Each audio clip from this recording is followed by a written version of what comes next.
നമ്മൾ ആകാശത്തുനിന്ന് വന്നതല്ല, ഒരമ്മയുടെ അകത്തുനിന്ന് വന്നതാണ്.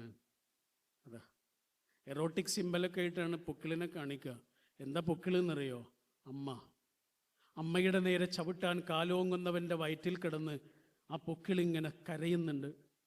അമ്മയോട് തർക്കിക്കുന്ന മകൻ്റെ മകളുടെ വയറ്റത്തിരുന്ന് ആ പൊക്കിൾ കരയുന്നുണ്ട്. അമ്മയെ കൊല്ലുന്നവൻ്റെ വയറ്റത്തിരുന്നിട്ട് ആ പൊക്കിൾ കരയുന്നുണ്ട്. നമ്മുടെ അമ്മയുടെ കൈ ഇങ്ങനെ എടുത്തു നോക്കിയാൽ കുറേ പാടുകൾ കാണാം. പൊള്ളിയ പാടുകൾ, കത്തി തട്ടിയ പാടുകളൊക്കെ ഇങ്ങനെ കാണാം.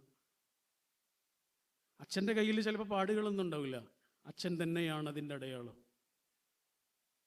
എത്ര വായിച്ചാലും നമുക്ക് മനസ്സിലാവാത്ത കുറേ പേജുകളും നമ്മൾ മറിച്ച് തന്നെ നോക്കിയിട്ടില്ലാത്ത കുറേ പേജുകളും നിറഞ്ഞ കട്ടിയുള്ളൊരു പുസ്തകത്തിൻ്റെ പേരാണ് അച്ഛൻ. നിങ്ങൾ ഓർക്കുക, നിങ്ങളെങ്ങനെ നിങ്ങളായെന്ന്. കുറേ ആൾക്കാർ നമുക്ക്